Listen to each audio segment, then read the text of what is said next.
Kumusta po kayo? Bago po ang lahat, first things first.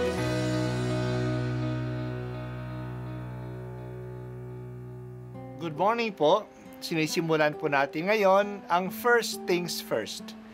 At dito po, tinatalakay natin sa unang bahagi ng umaga natin ay ang first readings na binabasa po sa banal na misa. Ito pong tinatalakay natin kasi madalas po marami na tayong alam tungkol sa gospel readings. Pero konti po ang nagsasalita sa first readings. Pero ang first readings, bahagi din po yan ng Biblia, ng banal na kasulatan.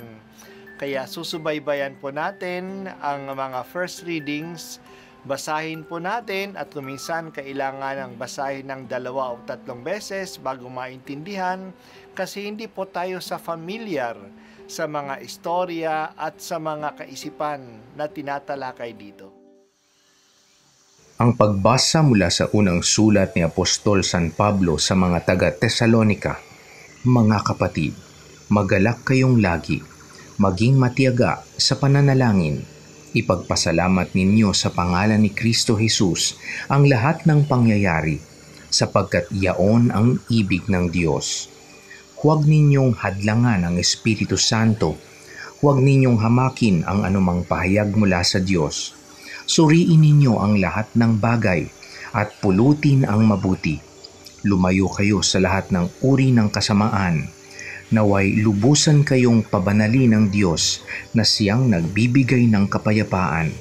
At naway panatilihin niyang walang kapintasan ang buo ninyong katauhan. Ang Espiritu, kaluluwa at katawan hanggang sa pagparito ng ating Panginoong Hesukristo, tapat ang tumawag sa inyo at gagawin niya ang mga bagay na ito. Ang salita ng Diyos. Salamat sa Diyos. Ang ikatlong linggo ng Adbyento ay tinatawag na Gaudete Sunday. Ang ibig sabihin ng salitang Gaudete ay magsaya kayo. Ang kulay sa simbahan ay pink, isang kulay na mas masaya kaysa violet. Pinapaalaala sa atin na ang patutunguhan ng ating paghahanda at pagpipinitensya ngayong Adbyento ay kasiyahan. Hindi tayo mabibigo. Talagang darating ang Panginoon upang tayo ay tubusin. Nagsalita ang propeta na siya ay pinuspos ng Espiritu Santo upang ipahayag ang magandang balita sa mga dukha, upang pagalingin ang mga sugatang puso, at upang bigyan diin ang kalayaan sa mga bilangguan. Ang pagbasang ito ay siyang binasa ni Jesus nung siya ay nasa sinagoga sa kanyang bayang Nazaret. In-apply ito ni Jesus sa kanyang sarili. Siya ang nagdadala ng magandang balita sa mga dukha. Siya ang pinuspos ng Espiritu Santo. Siya ang sinugo upang ibalita na ngayon na ang panahon ng pagliligtas ng Panginoon. Sa pagdating ng Panginoon, nalulugod ang nasa Jerusalem.